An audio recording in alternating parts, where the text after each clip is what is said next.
Another episode of On Psilocybin. Happy to be back here with you today. We are with a relatively new member of Sanctuary, Rickard, who we've just kind of been getting to know each other, and we were getting ready to have a conversation over the phone about our work. And I thought, well, why don't we just have a conversation online about this? Just for those who are listening, and Rickard as well. I feel like it's important as leaders in psychedelics that we are very real and very transparent. And so I love having conversations like this, fresh, off the cuff, online, so that people can see in real time us trying to figure this thing out, trying to work through this process of something that is pretty new to our culture. And you've got an interesting story already, just a little bit I know of you. And I'm sure as we get into that more, that we're going to find it even more interesting. So, Rickard, if you would, why don't you tell our listeners a little bit about yourself? Yeah, and thanks for having me on. I don't know that I've ever did a meeting like that before, but I'm happy to, because it was the intention was to have as many people as you can be included in the solution, even Yes. if your perspective is not correct. Maybe it is, but at the same time, there's all these debaters out there. I said they must have not suffered enough, you know. they, yeah, I've been in the mental health and addiction treatment field for 25 years. I have a doctorate degree. I have a drug and alcohol certification. I have a lot of coaching stuff, and I've been in psychedelic recovery for the last 17 years. So up until like last year, you couldn't even talk to people about it because there was a lot of misinformation about these things. And all of these people that don't know the difference need help learning. And it's a pretty big population of people to go from your brain is on drugs to let me prescribe it for you. You know, it's a pretty big shift in perspective. Yeah. And you've got personal and professional experience in this world, based on what you shared the other day in terms of just kind of coming out of the closet professionally, and kind of how you've navigated that. That alone has a ton of value. I've talked with so many. I've got a friend right now in Florida who's a addiction and trauma recovery specialist, and she still won't talk about her work with psychedelics. She shouldn't, because I'll tell you what, it's been horrible. And if you look at it, it's like the abused parent tells you about how they were abused, and that's the story that you guide your way out. And so if you look at evolution, if you went back like 500 years, there's no new stories. We're evolving as a species, and so we need more supportive education for the shift. The shift is really needed, but who's at fault? It's not relative. It's like this guy that won the championship of the UFC. He was losing the fight, they said, but he really not necessarily was. And he wasn't supposed to win, but the last second, he did that one kick, knocked the dude out. Gone, Donkey Kong. And he raised up the belt. He said, no one owns the belt. Nobody. It's a consistent thing, like as an interventionist, known as a mental health interventionist, and do all of this particular work, because over the years, after you do this stuff long enough, you learn a bunch of stuff, right?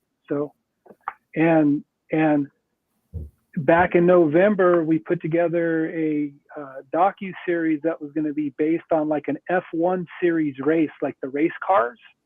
Okay. Because those guys all want to win, and so I want to win too. so we created the Psychedelic Interventionist, and so we had all of these things we're going to go do and blah blah.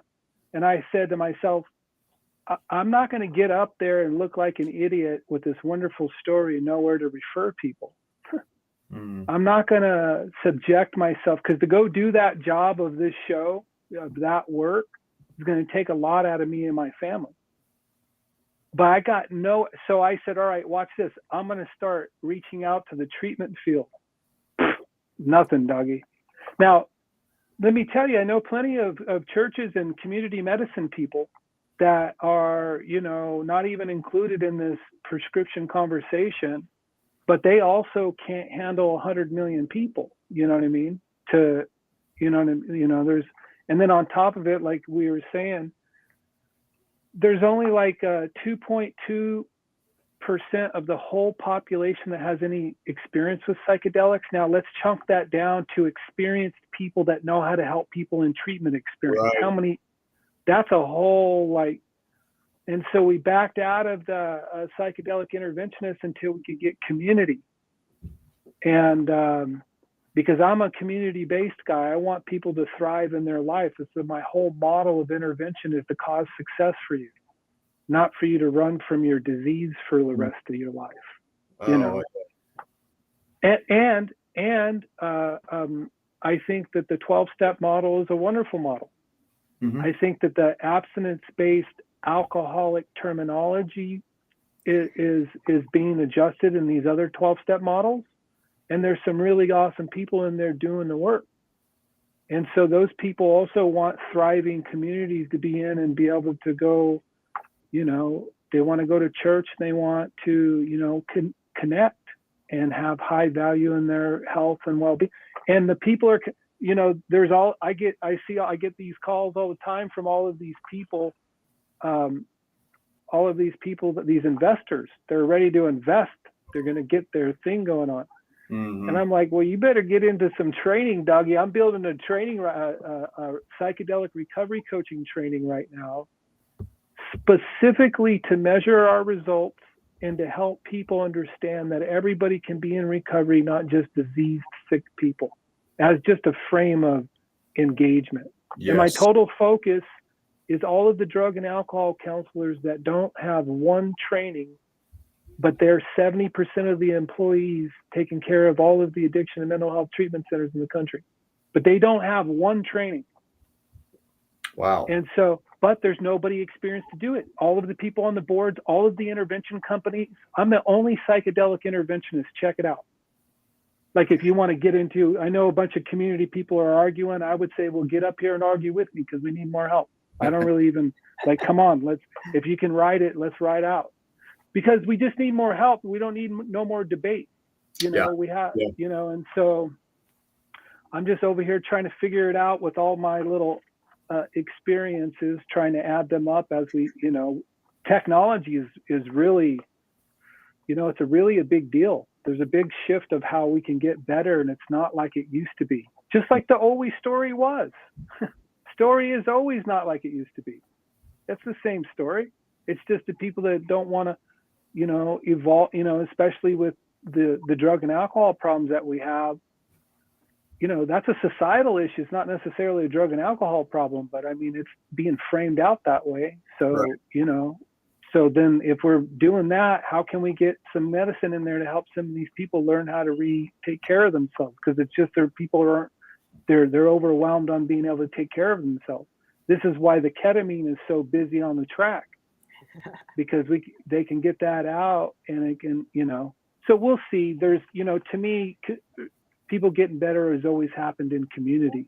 Mm-hmm. And like you're building community, man. I mean, that is the biggest thing, is building community. And that's where the 12-step model is the best. There's some bumps in the road, but the people over, there's some people, psychedelics in recovery, they need more members to make commitments. The thing about AA, you got all these people that are willing to commit their life of commitment for no monetary value. I'm trying to get the universities to come in, and you're so good with your technology, come help us out, doggy. Get this community worked out. So what did it do to your community, like your personal community, when you came out psychedelic? Well, I have for years, because people have come to me for years to be, if somebody comes to you and tells you they're going to do psychedelics and they need help figuring out how to take things into consideration, that's different than them coming to you and you deciding for them what they have to do. Yes. Yes. And so in that aspect, I specialize in mental health intervention. So all of these people that are on all these medications, I get these calls, people want to do psychedelics all the time, but they're not in the space to do it. Why would I ever put somebody in an opportunity to cause themselves conflict? It makes zero sense. Yeah. You called me and paid me to help you, not come up with some story that's not going to work, right? So true. Oh, so true. But how do you learn the difference? And that's where it's like, okay, so you have to go through all these problems.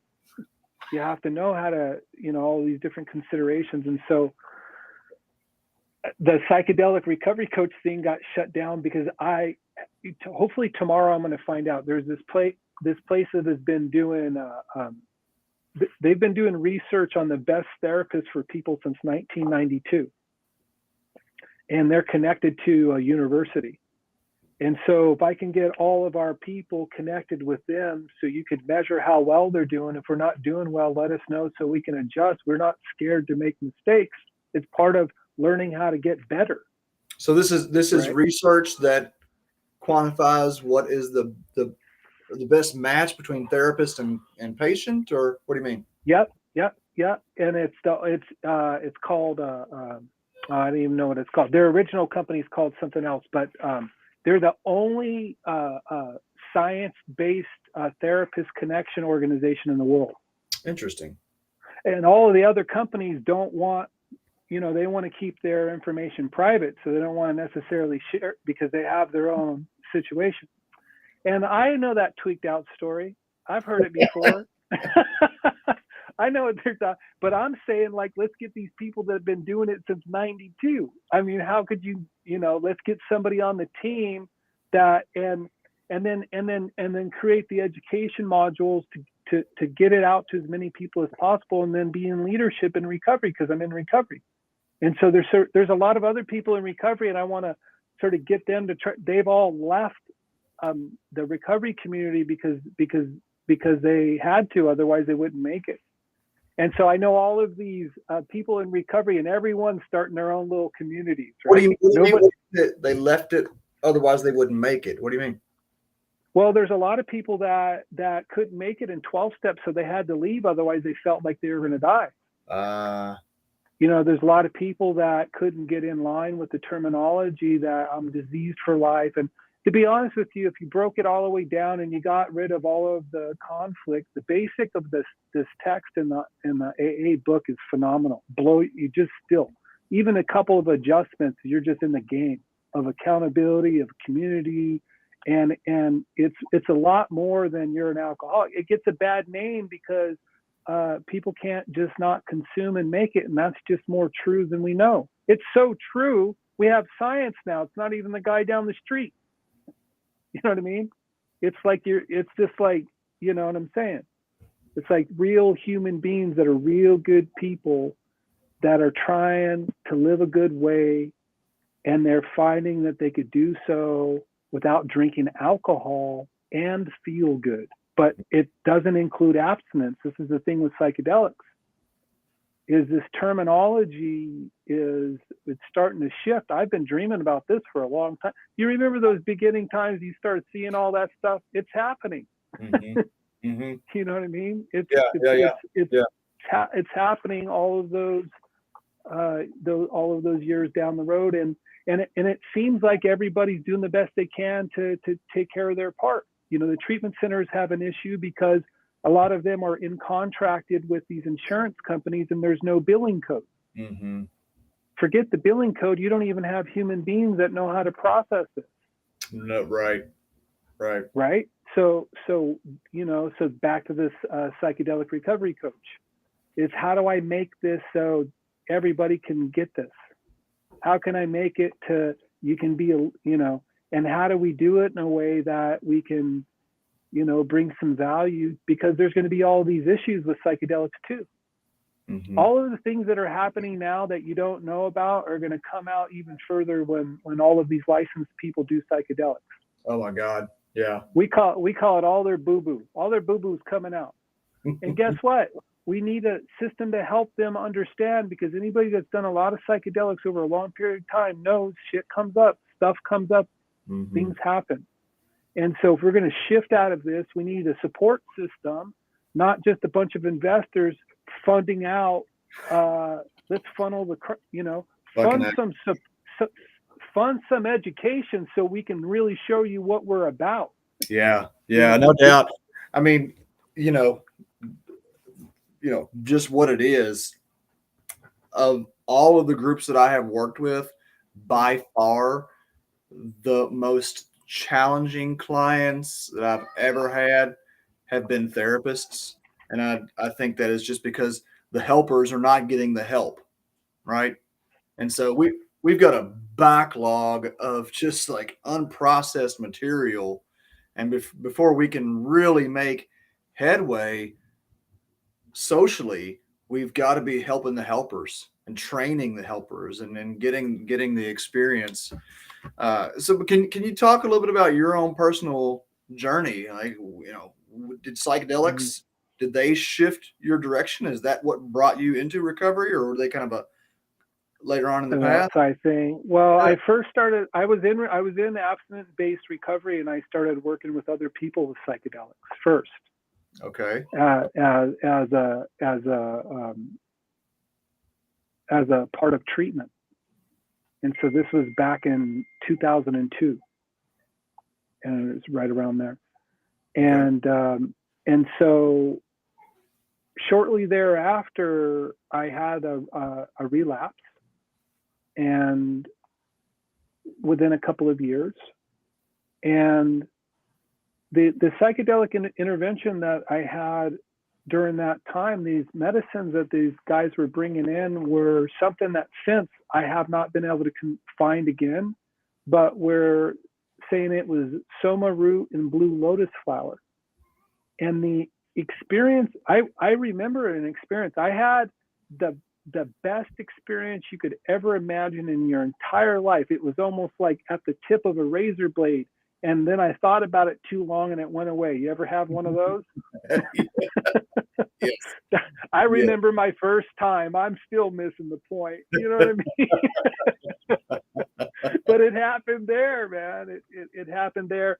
And then because of the environment, I had a bunch of life stuff come up. I consumed again. I was determined clinically dead out of this consumption. And I woke up out of that. And I had already worked 10,000 hours in clinical treatment, had all of this treatment experience. I'd flown around the world, contracts with the Department of Corrections, the film and the music industry. I've been doing companioning work since 1997, working with people and all of this stuff.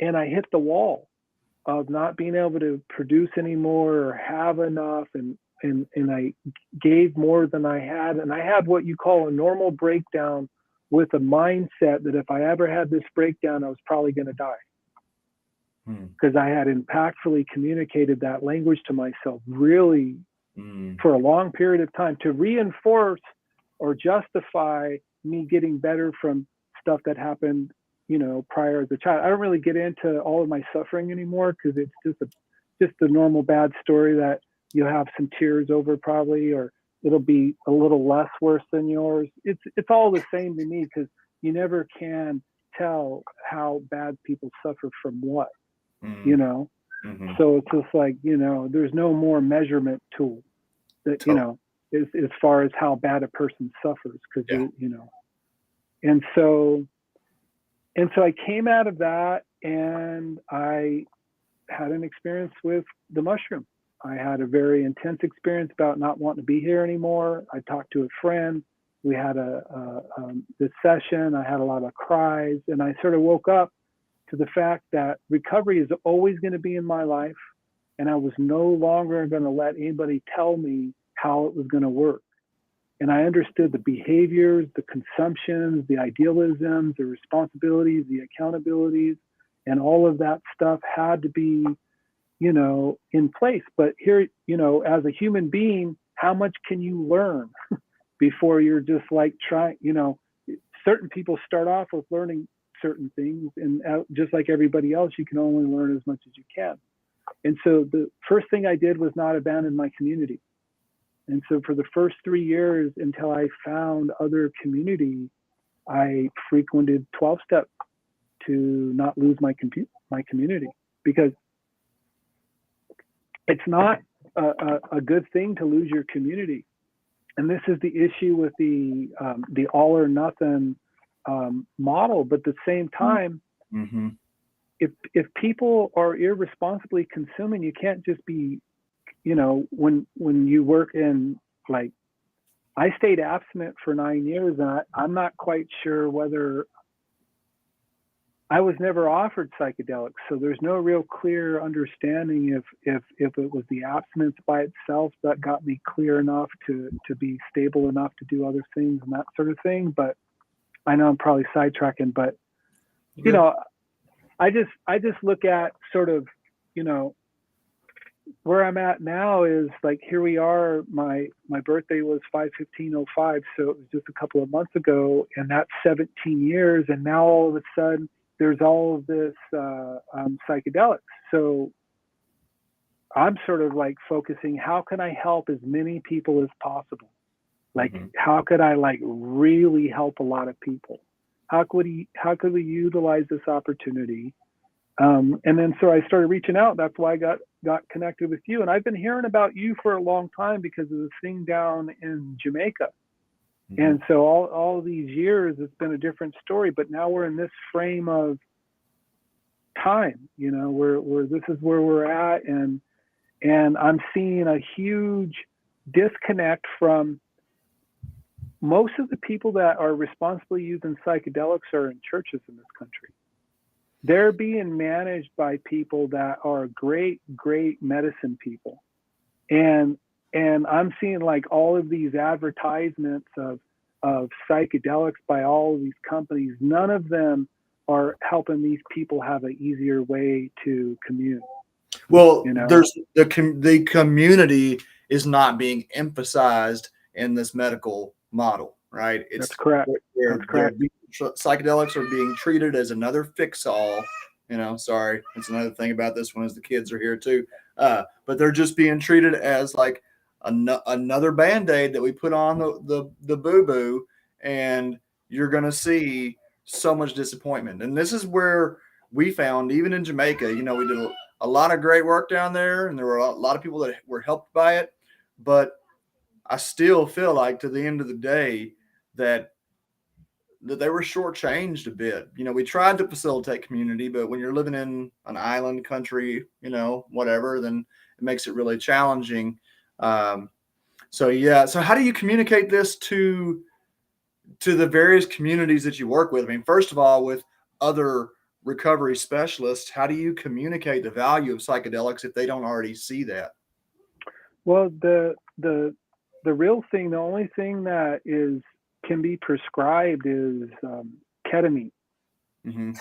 And so, the thing is, all of the people that are in treatment are in treatment. So it's easy to be on the outside being like, oh, you guys aren't this and that. How do we help that whole system to even the first thing that we can prescribe? All of these people are supposed to have a license or a degree or an honor. How do they illegally go find these other medicines? Or if you're educated enough, you can be off the cuff, as they say, But they're just these terms that people use to try to justify why you can buy alcohol and not some of these other considerables. But what's the route are you going to take? To me, I'm going to educate. You know what I mean? Because there's going to be all of these people with all of these stories. Maybe Bacardi will come fund me, so they can, they can help us out. You know what I'm talking about? I'll get a T-shirt and it'll say, you know what I mean? Just because the reality is people want to consume these things that are not your brain in the skillet, which was a great marketing thing, because your brain is on drugs. They're never going to grow back. And so, but here is the bigger issue. How do you do that with 300 million people and get it right? And so, some people can't even organize 10 people in a group. Right. And so, when you have a system of that many people, I would say it just takes, again, us to come together. We can just do the right thing. It's fine. Well, I think that it has to start with the kind of the notion of it, and we're seeing it now, specifically on your side of the country. It's no longer drugs and alcohol. And, you know, the NA people knew that for a long time. That's the reason that their entire program exists. So the less that we can separate each other, I feel like that's a step in that direction. And then secondly, just undoing the stuff that you're talking about, the war on drugs, because all that the war on drugs has done is lead to more contamination deaths, more drug interactions that end up killing people that at one mutual dose wouldn't have killed someone. It's like you're saying, it's education. And whenever we have people with fancy letters at the end of their name who the average person in society reveres and looks up to and for guidance and advice, and when these people don't even have the correct answers, not to say that that's for all of them, but in a lot of communities, they still look at this with their own prejudiced thinking. Where do you go to? Where do you go whenever, if you're wanting to work with these medicines, but you don't have a therapist in your state that's even willing to hold these conversations? I think it's a mistake. Well, that's the responsibility, I would say, for it's for the people, because, you know, these people aren't going to start advertising it. That's exactly what you're saying. It's like you're turning up that this is available, but I'm over here sad. You leave me nowhere to go. But you know, that's back to the same thing, is nothing works. You know, you got, you know, the focal point is how do you get it to work? And so accountable, responsible people, whether they had fancy letters on their name or they came from the jungle, been doing this. That's why we're where we're at. This is exactly why we're where we're at. So it doesn't matter if you're from the jungle or you know, from Harvard, everybody's been on the DL anyhow. So, yeah. You know what I mean? It's not like, not just around here, all over the world. Yeah. So, you know, and that's where it's like, you know, it's a big shift. So how do we do it? Because like what you were saying is there's this whole societal issue going on where people aren't making it. And the issue is that a drug problem? And so, you know, because they need to seek consumption of something no matter what, now we're going to call it a drug problem. But the issue is, I'm not sure that's quite being accurate, not accurately engaging with what. And so you start talking about that, like, yeah, let's get a bunch of people some medicine and find out if we can help this, because it's a pretty big deal for, you know, everybody in the country. I mean, for sure. I completely agree that it's not a drug problem, but what is the problem? How do you classify the problem? To me, it's self-accountability. You know, if you're struggling with something, what's the goal, and what are the options for you to cause the solution to happen? That's the nail on the head. Places like the Center for Optimal Living, they're reframing how that we approach addiction, and kind of reframing the term addiction, like detrimental drug use. And I mean, it's such a small chip at this mountainous stone, but every chip that we continue to make gets us one step closer. Well, and you know, considering this across behavior, right?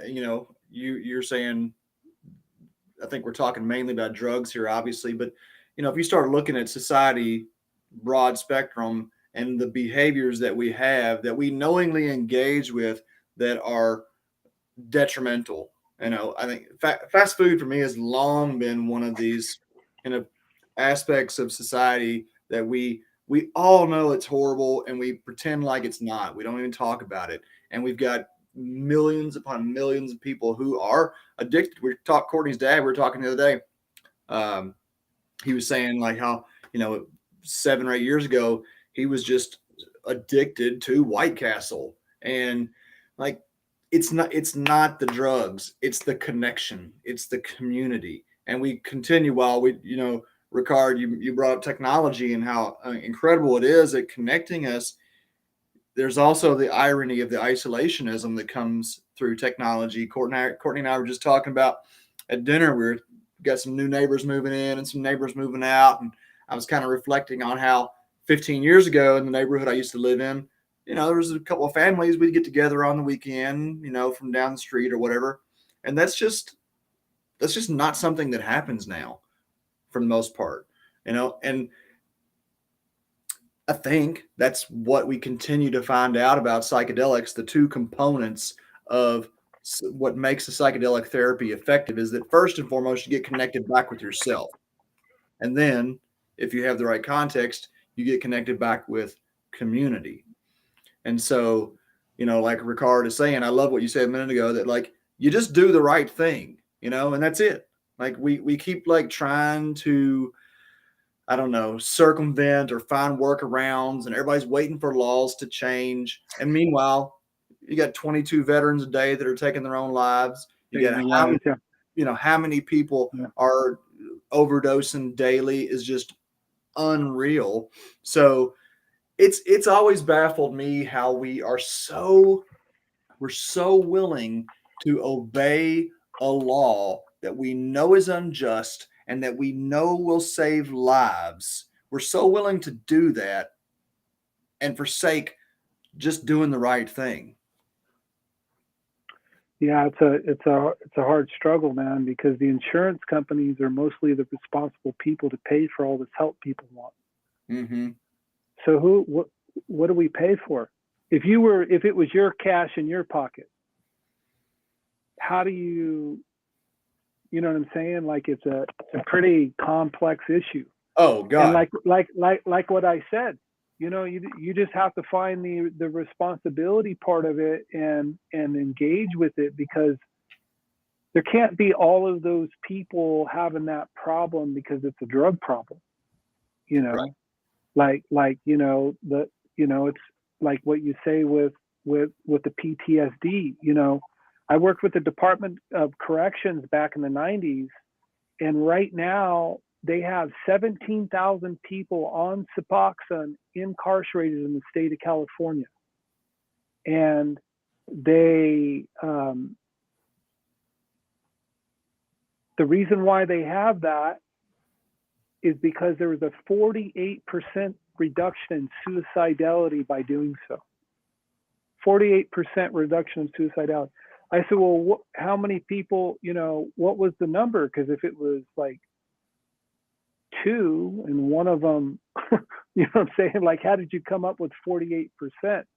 But their rationality is that we got another 7,000 people we want to put on Suboxone. And next month, hopefully I'm going to promote for them to get put on ketamine instead of Suboxone. And because if we can get them on ketamine instead of Suboxone, we might be able to make some progress. Because they're using Suboxone. And listen, anybody that's sick right now that's got Suboxone and it's working, right on. Mm-hmm. I'm not complaining about people being sick and having access to what works. Right. I know people are strung out and they're in pain, so catch the relief. But if we have a medical ability to give you something to consume that can have a higher value over time, I'd prefer to have that as an optionable dependency. Mm-hmm. Because we're dependent on consuming no matter what you think. Mm-hmm. We're called consumers for a reason. If you live here, you have to consume because that's what you do. And so it's now what? What are you consuming? Well, and you talk about, you bring up insurance and the complications of this all, and that first thing that comes to my mind is, the source of some of the most dangerous drugs is the medical industry. And I'm not trying to get into any kind of conspiracy here, but in Kentucky, when we have had just massive pill pushing, in the last decade, I guess I'm a little bit skeptical that they're at the at the administrative levels that there is really a heartfelt desire to decrease dependency. It's like alcohol. I mean, I guess, fortunately, tobacco had such an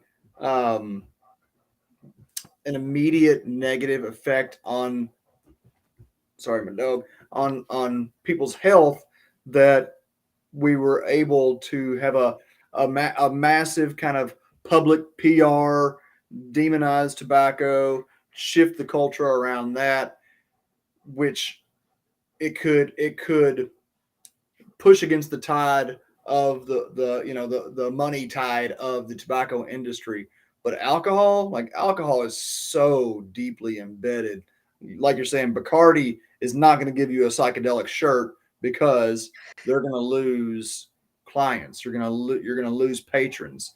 And no, they're going to start having the amount that's measurable, because they're going to get it all measured out, and they're going to have it in their product just like every other organization. That's what they're going to do. Got to get your license, make sure that it's done medically, make sure it's measured. Because if you can buy, any of these other energy drinks, I don't know why you can't get mind fluid, because that's what I do. I mean, you should too. You know what I'm saying? I mean, yeah, I do.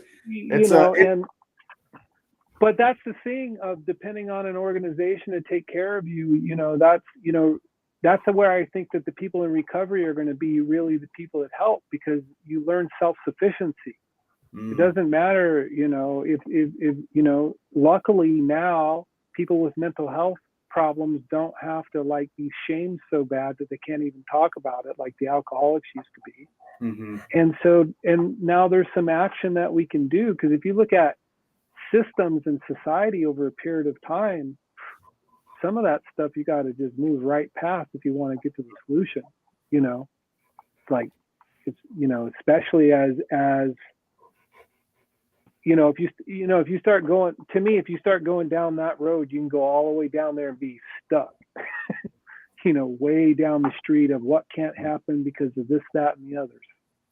So what about the interface of spirituality, psychedelics, recovery, and how all of this works together? Because now, as we're talking here, and again, more and more we go into this, seeing that for the foreseeable future, the psychedelic churches are the access point. And I think it's arguable that into the distant future that they will be the best, most effective providers and access to psychedelics. So let's talk about spirituality and recovery and psychedelics and how they interface. Yeah. The thing is each practitioner is the person that leads their group. So if these big organizations, if you can lead a group of 500 people and keep it going and manage all of that, that's a really big job. And then everybody's on psychedelics too. Shit. This is what I'm saying. All of these other healers that have these big communities that have been singing to 10 people a night for 3-4 nights a week for 20, you know what I'm saying? That's not even close to the amount of people that are. And so if you can, you're one of the only places that even has a place that can do that is totally able to be open about it. There's these other communities, they're struggling, man. They're struggling because that's the way they got to a medicine. Because now all of a sudden we have a ton of options that are available, and so now it's about not what your options are, but what community do you want to spend your time in. And because once you start doing psychedelics, all of a sudden there's 90 people that know what they're talking about all of a sudden. Right. Yeah. You know what I mean? And everybody's got some saying, yeah, you should come over here and you should go over there. And I know that's what I do too. You should go over here, you should go over there. You know what I mean? Well, and there's no unification really of all of that. And because you have all of these indigenous idealisms and what this, that, and the other, Mm-hmm. Yeah, we did a podcast today with a Victoria Littman, who is an attorney, a psychedelic nonprofit attorney, and she works with a lot of churches in the U.S. And she said that she's been pretty disappointed to see how many of these organizations are basically just trying to be an access point for the medicine or for the sacrament, and not providing the community. Which, when as you're talking, I'm trying to imagine, like, really, what is it that Sanctuary is doing differently? And I mean, I'd love to hear from you, and not as a plug for Sanctuary, but just out of genuine curiosity, as you've been involved in this world, what is it that you see happening differently at Sanctuary that keeps you engaging with us? I just think it's the community and the leadership. Your background in education and understanding and having experience of going through so many ceremonial experience and seeing so many people. Like, if you're being patient about it and being clear about it, you can sort of, me, academia, as I was never really good at academics. Getting every little certificate I ever had was like the nightmarish thing that I've had to do, because I don't think that way. That's not how I even do things. But I did it because they're lollygagging around, and if I don't have it, and so it's I don't even have the psychedelic recovery coach course. I have more content of more things that I've done maybe than any of you've ever met. I should have this course together, but I know it's not just right yet, because I need to have it so it can be accessible at a higher level than just having to be a coach, right? To be able to have access to all of the universities. I talked to a dean of education at a university, and I says, hey, I want to get my coaching course over to you so I can get my curriculum in order well enough and argue with your graduate students so I can have everybody that will get it, that can get the CEUs, because my course is different than everybody else's, and because my experience is like anybody that built the course. It's your experience, right? And you build it out the way you think so. And so the way I think so is I need a bunch of smarter people, smarter than me, and then we need to get the measurement on it. So as we adjust, we can evolve and start measuring psychedelic recovery coaches against all of everybody else. If the therapists want to be as good as they want to be, then get on with something that can show you, because all we want to do is improve, right? We need human beings that are improving together. And there's a real good model in motivational communication with people, the Tony Robbins kind of coaching stuff, right?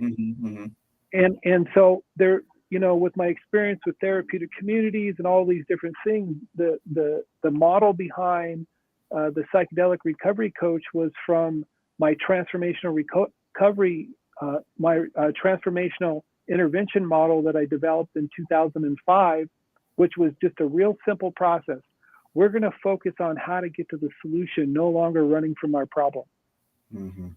That whole idea of you have a disease, you have to run from it. You're sick, it's in your genetics. We now have proof it's not in your genetics. Yeah. It can be encoded into yourself, and you can pass it down like a habitual behavior. Yeah. And I created the term habitualism that I still haven't gotten the documents back yet, but I got habitualism.com, which is most people are in there's repetitive patterns of behavior, which I call habitualism. And if you have habitualism, you could easily shift some of these habits or these frames of behaviors and get yourself out of that whole pattern of behavior. It doesn't have to be a disease for the rest of your life. It doesn't have to be some conflictive thing that's wrong with you. It might be a shift of understanding so you can do something that works, instead of what you've been doing. Yes. I love hearing that for years. Every time I've heard this, alcoholism's in my blood, it's a disease. And I understand that's oftentimes kind of that's what people need to hang on to, maybe to pull out of the depths of addiction. But it's just like, it's just false, man. And it just disempowers people by telling them that they are just victim to this circumstance and not that they have power over their lives. And Over they do it, yeah. Well, yeah, and the people that are making it are not focusing on going back and being the leader and changing that language.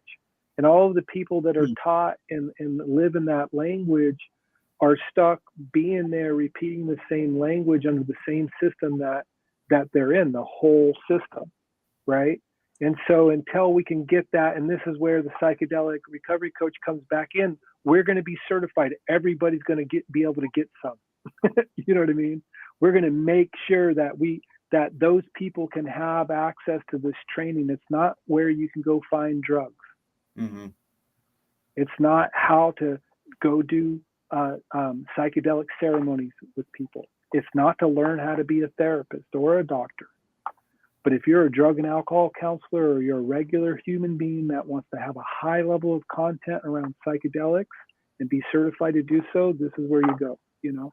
And I don't know of one other place. I've called literally, I can go over every single training course have I went to ask them to partner so we could help more people. Every single one of them does not want anything to do with the addiction and mental health treatment communities. No, don't want to deal with those people. And I've even went to the leaders of the drug and alcohol certification that run the organizations. Nope, not enough science. And so the reality is that's how big the system is, that if they make a mistake, they get held accountable for all the people that they oversee the system for. So instead of being debate, we get into the solution and start doing something that we can offer that they can negate or agree with, and we can move forward. That was the solution, instead of this other story you could easily go into, right? But if we're going to get into the solution, we've got to continue on. We can't be, that's been going like that for 50 years. What, we're going to change it in 6 months? Mm-hmm. So you know is this something that we could possibly bring into Sanctuary? You know, in the last, it is fucking uncanny. In the last 2 weeks, I have probably had 24 people who have come to me and basically are saying the same thing that you're saying. And it's like, it's just glaring at me like Sanctuary has got to do something to provide a space for this. We have the community, we have the potential for access to the sacrament, but to have a sub community that specializes in this type of recovery because of their own personal experience. That's all the people that are coming to us and saying this are people who have, through their own experience, recovered using psychedelics, and they see the limitations of 12-step, you know. And so we got to do this. Yeah, it's hard because, you know, when people, you know, not everybody that is suffering with mental health and addiction have a way to take care of themselves. So the way the mental health and addiction treatment field works is it sort of gives you room and time to learn how to do that under a particular umbrella. Mm-hmm. And so you could build that model pretty simply. It just needs to be self-sufficient. And then there you go again. Everybody that doesn't have the resources can't get it. And then you turn into, like, here you are trying to take, if you want to help a lot of people, you have to get into a high level understanding of how to help them help themselves. Mm-hmm. You know what I mean? Because the job has never been, I'm here to take care of you. For sure. I don't know who told anybody that. No. That whole story is bunk. Oh, that's it. Like, I've never heard that work. Yeah. And so that's easy to say when you're able to take care of yourself. What if you have nowhere to go tonight? And then how should I take care of myself? And then who's responsible? And you're back to societal things. But as a community living environment that has accountability and rules, I call them structured living environments. I haven't found one, but I've been thinking all about them. Is the same as what they call a sober living, because the sober livings actually all lie to you and say you have to be sober to be there. But if you've ever looked up the word sober or the word sobriety in the dictionary, like go to dictionary.com, none of them say be abstinent from alcohol. Like you never drive through a sobriety checkpoint to see if you're abstinent enough to drive. Right? You sort of cruise through, they check to see if you're sober enough, and then you roll through. So this is how genius the 12-step guy, Bill Wilson, was. Is he just come in and rode this deal out? And I still say that Bill Wilson he's still ahead of where we're at in understanding how to build a community, this guy. And this is where psychedelics and recovery is probably the closest, because I know a lot of psychedelic groups that have good recovery meetings, but they all are connected to their shaman. You know what I'm saying? And so they're connected to their little group of how they think it goes, and they could be right or wrong or indifferent. It doesn't matter to me, because everybody should think they know what they should do. That's how psychedelics do you. They get you thinking like And so I'm more prone to stay structured towards the 12-step. I thought I wasn't ever going to have that opportunity, and with the psychedelics and recovery, it looks like they're still a fledgling society, which means they're not totally organized yet, but man, do they have some good meanings. And for people that are struggling with drugs and alcohol, or like I've been hearing a lot of people that are sober 20, 30 years that are in there because they can't hang on the medication, they're starting to lose it. And they're able to go to psychedelics and recovery. It's a 12-step organized. It's just a wonderful place. And of course, some of the people aren't, and just like the rest of society, nothing's perfect. Mm-hmm. Wow. God, it's such a big and important thing that's out in front of us. And it seems too big to tackle, but I know that if you just can get in there and chip away and obviously we're not in a place where we can provide a sober living center, or however you want to talk about it, a recovery center. I feel like there's got to be some way that we can start getting in there, working, helping folks. We've got too many people in our community who have been saved through psychedelics and who are passionate about helping other people.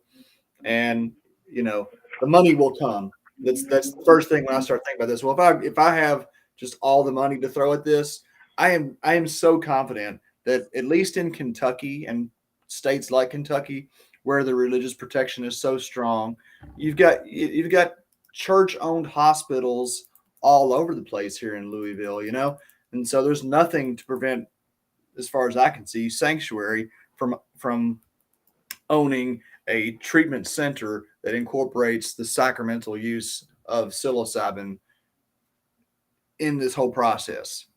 But it's a big thing, because that's the thing is, once you start having to treat the people at the level of that, you got to find the people that want to do the work. Yeah, that's the other thing is that it's heavy work, man. When you're dealing with sick people that are, the rate of providers having to do. But this is the evolution of recovery. This is the evolution of people realizing, like, look, what used to work. I tell people all the time that argue with me, give up your iPhone so you can get congruent with your 1935 technology. Just get clear. Just don't. And if you're going to be that debate about something that there's all these people that are saying working, you're just in denial. And really what's happening is a lot of people that have been struggling emotionally, and they've been overwhelmed, and they've been holding on with being abstinent, are feeling a little duped, because their recovery requires it. And I think their recovery doesn't require it. They just need support and the understanding that maybe it's a different way of, having something that works. Because I think there's a lot of people overwhelmed. They're listening to people have these wonderful experiences, and then they're second guessing their 10 or 12 or 15 years of sobriety, and, that's where the psychedelics and recovery are. And if they had a church to go to that they knew about it, and it was something that they, some people want to go to church just to get the glee of the emotion and the people around them. They're not there to praise the Lord or however they're praising. So that's not going to be any different in any other church that you go to. That, well, they're just in there doing, yeah, exactly. That's how it goes. Churches, it's what happens in churches. Okay. These ones are a little heightened. We're trying to manage it the best we can, but Mrs. Smith and Mr. Smith and all that other stuff goes on in every church. So all of that, and it's a new wave. When the AA started and all that, they used to give you lobotomies, and shock treatment, and you were put into an asylum if you had those kind of behaviors. They still do. I can't believe that ECT is still a thing. I deal with psychosis intervention. So people that they're not communicating with anything on the planet, they have not taken a drug. Maybe they have taken a drug, but the drug is not the stimulus. Sometimes the drug is there's a difference between an organic mental health psychosis and a chemical-induced psychosis. And so, you want to kind of know the difference. But either way, when the person's in the psychosis, they're in the psychosis. I just got off one just recently. And the police came and all of that. And it was all this intensity. But the guy was communicating clear with me, but he was acting out in a way that seemed like he wasn't talking. And so, or he wasn't receiving the content. It's just, he's in a psychosis. He heard you, but he's still in the psychosis. So there's a difference between, I want you to stop and talk to me, when you're in a psychosis kind of an idea. And that is something that all of these places, whether you're a doctor or you're a church, have to deal with these people and how to handle these kind of people that didn't tell you the truth. Right. And so to me, we just need more training.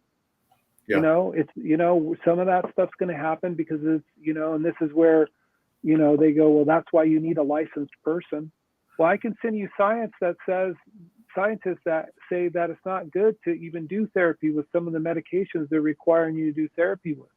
So, I mean, at some point, everybody needs the training, Well, which I think comes back to what we're trying to embody in Sanctuary, and maybe what you're alluding to some extent in this evolution of recovery.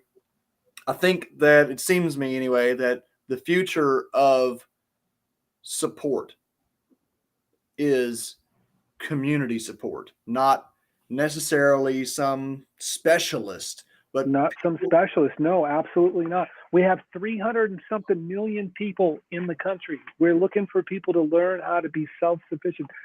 Some of those medicines, I would never go do some medicines without having a practitioner that knows what they're doing. And I've been doing psychedelics for 20 years. So, the idea that, everybody should just have access and all this kind of stuff. Well, that's fine for the people that haven't been traumatized the way some people have been traumatized. And so I say, you got to know the difference. Yeah. Don't get confused. You think you can help your friend out that's incredibly traumatized, and then you're on the side of the road creating more problems. That's a huge issue as well. That's so true. Yeah. Wow. So how comfortable are you talking about your own personal work with psychedelics? Is this something that you still engage with, or is this? Yeah, I mean, I still engage with it. There's plenty of ways. Right now, I'm able to get my medication prescribed. And so I'm not really in any sort of, I'm clear that I'm focusing on the addiction and mental health treatment fields. And I don't want to be promoting something that you can't have some too. And so to me, if you want to, there's plenty of those people. I know plenty of people. You can find medicine all over the place. But I want to specifically make a difference with people. And this is the thing that we can right now, other than going to church, if you're able to get there.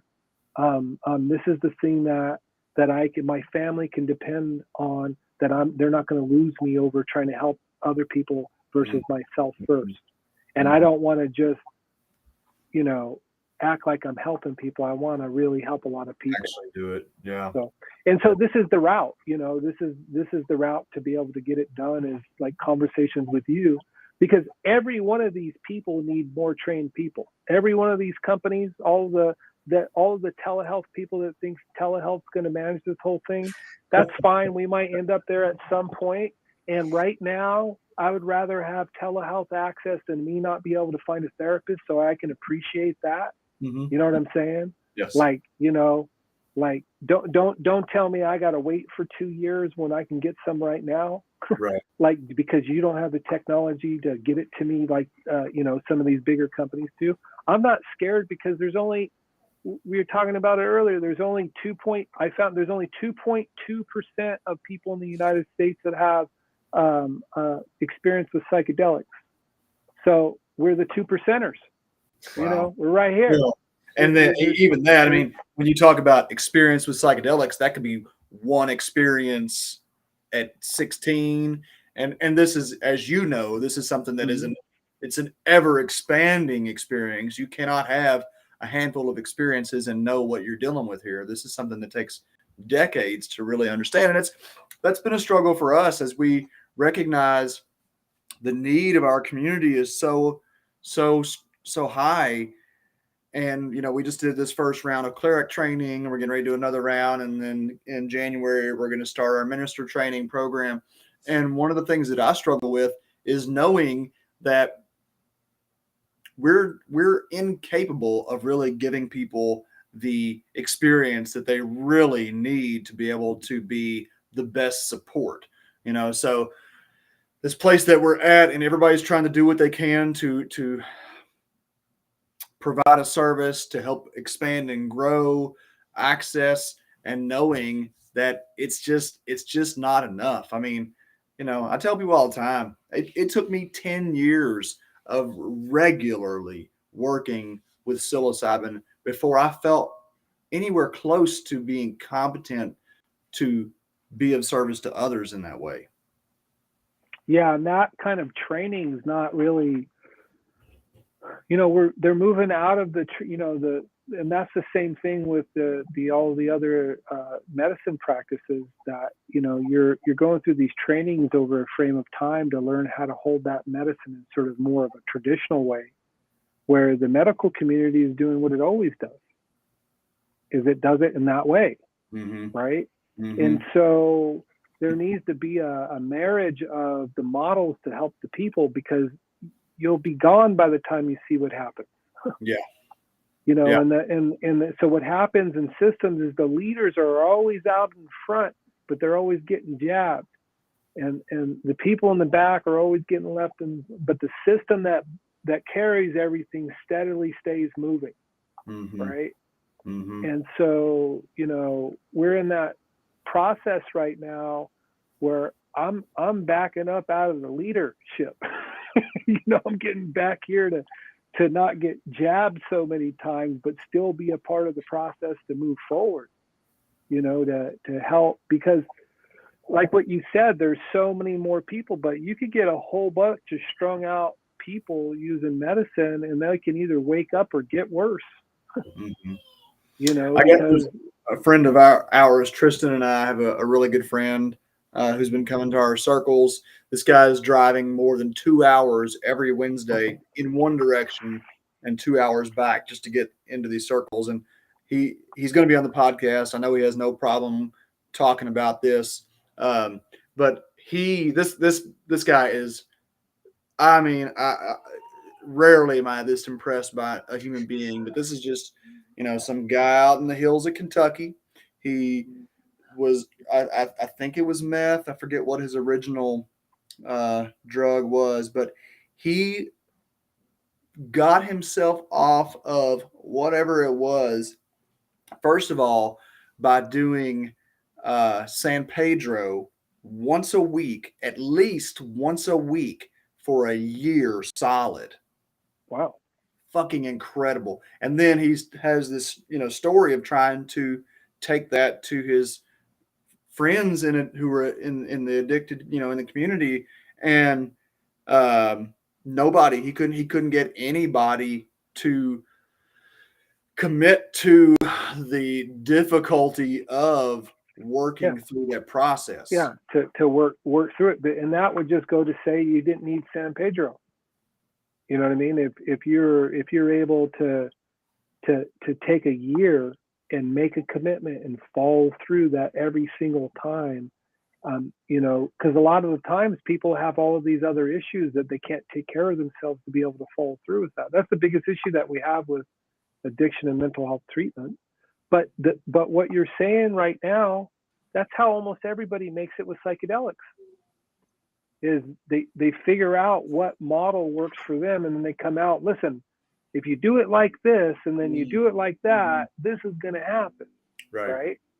And which one, like right now, which one of these guys should I go pay the 10 grand to get certified to do ceremonies with? Right. You know what I'm saying?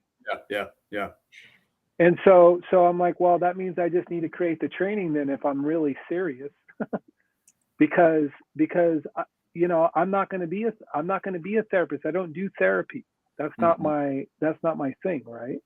And so, I can go get certified because of my credentials to be able to be a ketamine therapist, but I don't do therapy first off, and I don't really even see science where it says that while you're doing a ketamine session, you should be even doing talking. Oh God, yeah, no.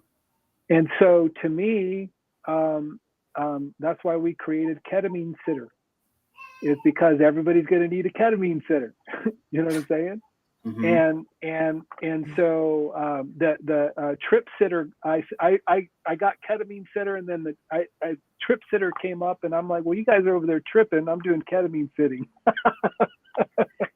because that's where the doctor can say yes. The doctor wants to prescribe ketamine. Somebody needs that help. We need the community. And then you guys are qualified. You already have the qualification. I think that's where a good matchup might be. That same process is just re-languaged. Do you see what I'm saying? Mm-hmm. Now, you talk about ketamine, and I really, really appreciate how you said that I'm not going to promote something that I can't give to my community. Right. And that's something that I've had to deal with, what that is in many ways. When people young that are struggling with substance uses, and then they reach out to me, and it's like I'm not in that place. Like, I can't give you what you're wanting without jeopardizing myself. Right. The reason I bring this up is because I'm just really curious to see what your take is on the future of, classical psychedelics, and I'll throw ketamine into that group, in the next 20 years for recovery. Do you think that ketamine is a placeholder for what is to come, or do you think that ketamine is here to stay? That's a really good question, because just up until like the last couple of years, I've never even, thought that we would be in this conversation. I thought we'd still have to be going to church to get medicine, in a way, that whole thing, So, do I think psilocybin might be better for depression if you could have a space to do it? And be able to have a structure. I mean, this is where all of this medical science is coming into play, which is, who gets to decide that? Well, you can go to sanctuary and go to church and be able to be around human beings that know how to help people through stuff, and you can do that. So I don't know how it goes away, because none of these medications just got here in the first place. As far as treatment, though, they're right now using that as a treatment with alcoholism, showing an 86% rate of success after 6 months, and success is abstinence. Abstinence other than your medication. And they're being treated with ketamine. That's their medication. And so if we're going to have a door, to me, that's the way. This is where but the access point of that now is not as available, because there's not enough educated people that can support the community. And so they're choosing they're choosing to do, they're choosing people that are in the middle. They're not have too much problem. They don't have too much problem, and they match in the middle, right? And so, and so, you know, because you have to be safe. You have to, you know, it's a pretty big shift. So, you know, I think we're going to find out. I mean, I don't know how you start doing treatment with it 1 year and then say it doesn't work in a short period of time, but 20 years from now, that's a great point, because I tell people how to think out 20 years. So I don't know if we're going to even be having an issue with these kind of problems in 20 years. And I think it's going to be past psychedelics.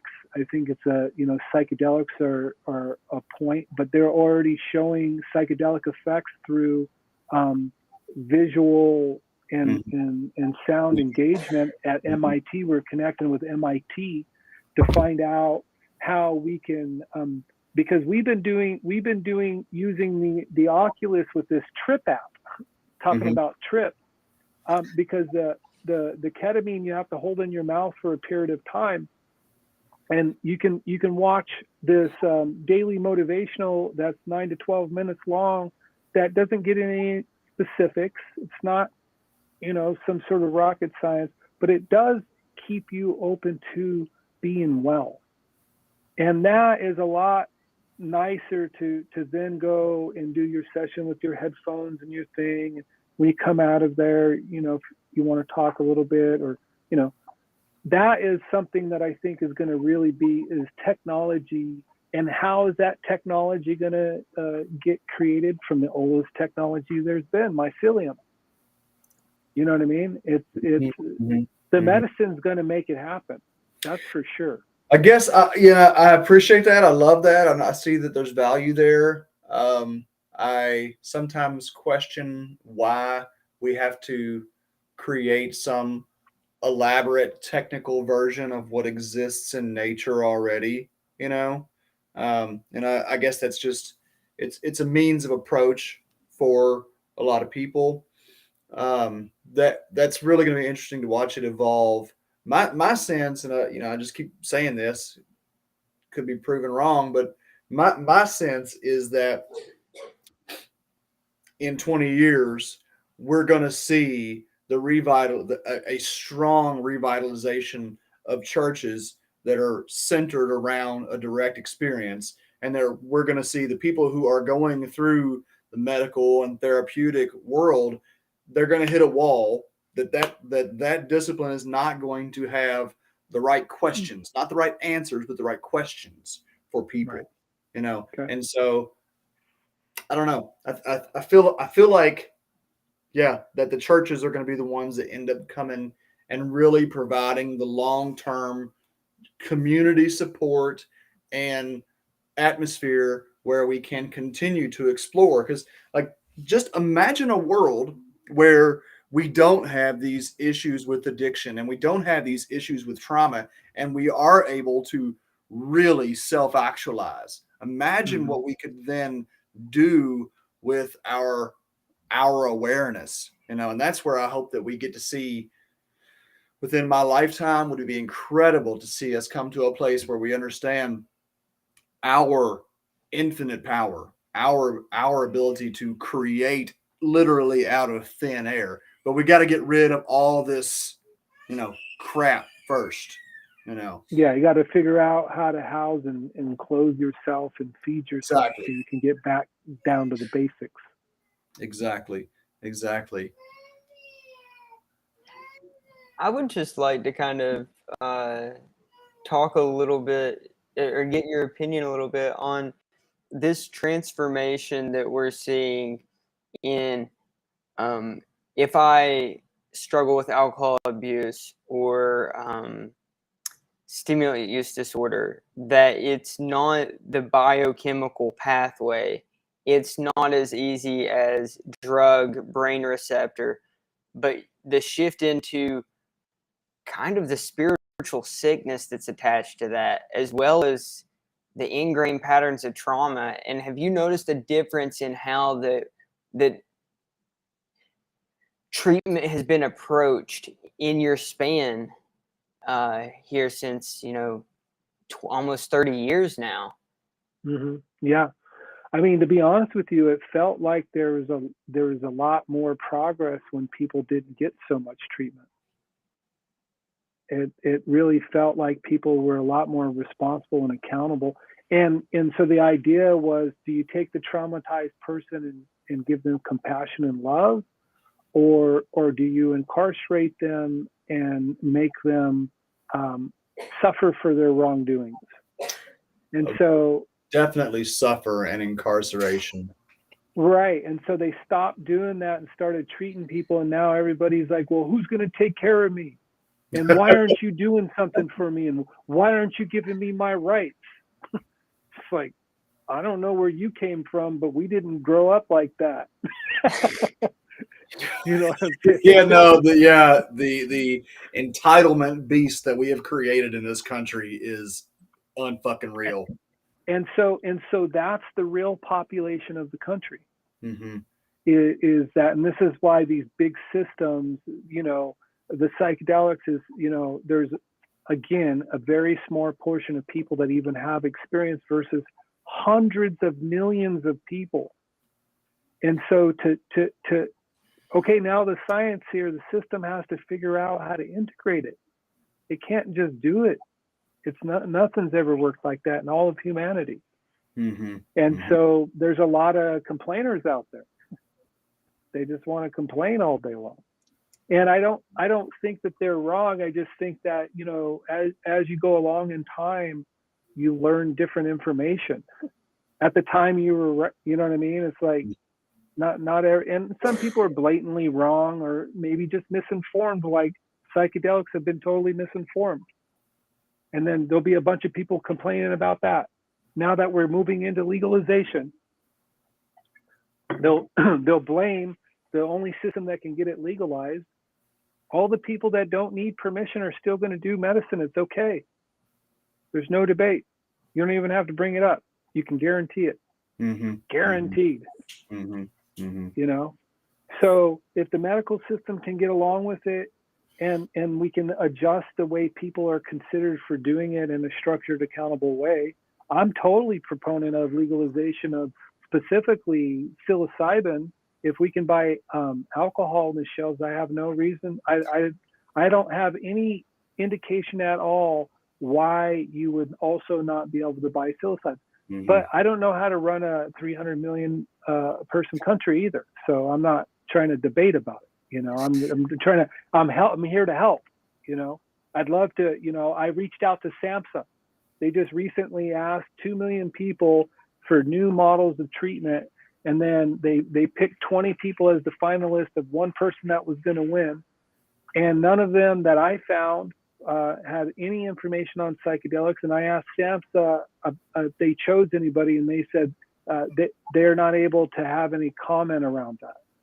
And it's like, well, you're choosing the people that you're giving the funding. What do you mean you can't have? But the issue is none of them have any experience either. So who am I complaining at? It's just we're doing the best we can. Everybody is. Yeah. You know what I mean? It's just like, and the people that they're picking are handling, big groups of people. So they have to be smart, not some guy on the side that has his idea. Because I'm sort of outside of the fields of addiction, even though I, help people all over the time. I'm not in the machine of addiction treatment that is bound by its own scope, because if you can't get clean, if you can't get abstinence for 30, 45, or 60 days, you got a problem. I don't care who you are. So, you know what I mean? Usually if I'm there, it's because the problem has gotten to a point, you got to hire somebody to help you, right? And so interventions are easy for me nowadays. I just say a couple of things, do a couple of things, and they'll either go or not. That's how it normally goes. This is what the psychedelic interventionist was going to start off, is do these interventions, but they don't have enough grit because people are like, you know what, bro, I'd love to go. Thanks for saying it that way. People like, they already know there's a problem. That's why you're there. You ain't even got to say very much, really. But they put it together like you're going to do therapy. And that's, not, and, again, we're evolving. So all of those ways have worked. This is why we're where we're at. So I don't want to, say that they're, those people haven't done good work, but I am ready to call these people out that are total 12-step interventionists that are just banging out. Everybody's got a disease and they're posting it. I would love for us to start measuring that result, because we've got to quit at least lying to people now that we have new information. Yeah, completely. And some of these people are so tied to their idealism of how many years they have abstinence, they would rather let you die and wither away than give up a perspective that they hold at some point.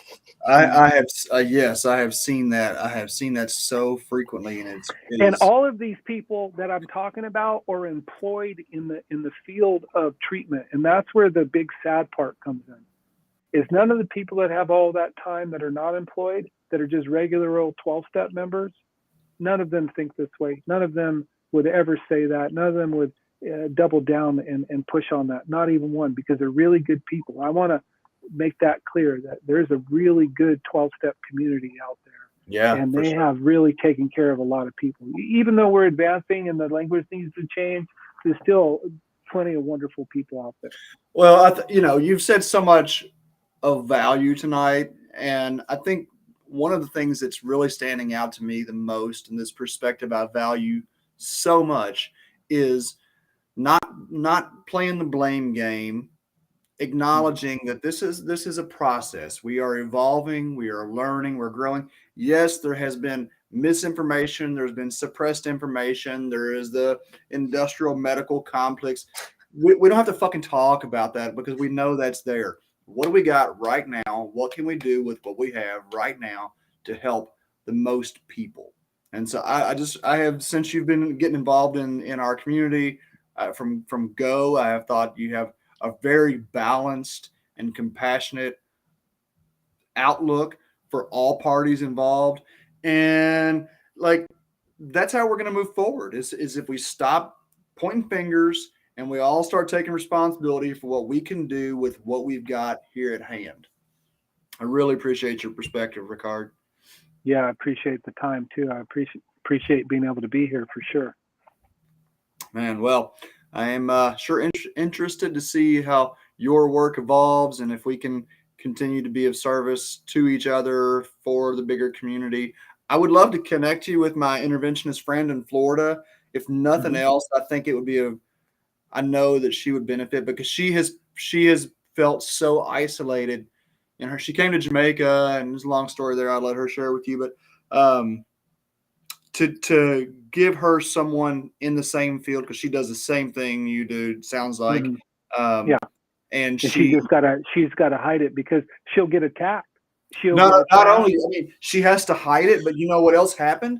I forgot about this, man. It fucking infuriates me, is that someone in her network found out about her going to Jamaica and ratted her out to her coworkers. And now she's had to defend her own position. Yeah, she has to defend herself. Yeah, and that's just part of the process. Any kind of change like that, you gotta deal with it. It is. It's frustrating, but again, that perspective of just this is where we're at. This is an evolution. I firmly believe. I think it's a testable reality that evolution is always working in favor of the big organism. It's always working in favor of life. So I know that we are moving towards growth and expansion and interconnectivity. It's just messy. It's just messy along the way. Yeah. Well, thank you so much, Rickard, for joining us tonight. This has been a wonderful conversation, and I look forward to more of it. Do you want to share if you've got any contacts or social media or anywhere that people could reach out to you? Or they could look up the Psychedelic Recovery Coach, or actually, if you just type my name in, Rickard Elmore, RickardElmore.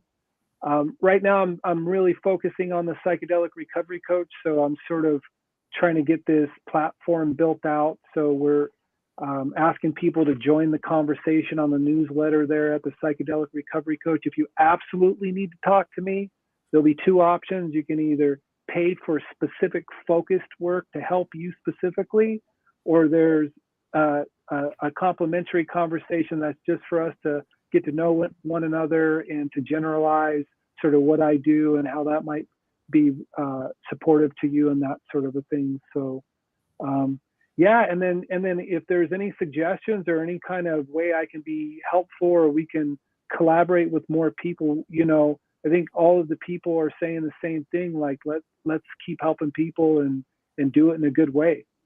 Yeah, that's what it's all about. All right, man. Much love. All right, brother. Look forward to the Tristan, conversation. wonderful. You got it. Talk to All you right. soon. Peace. Yeah.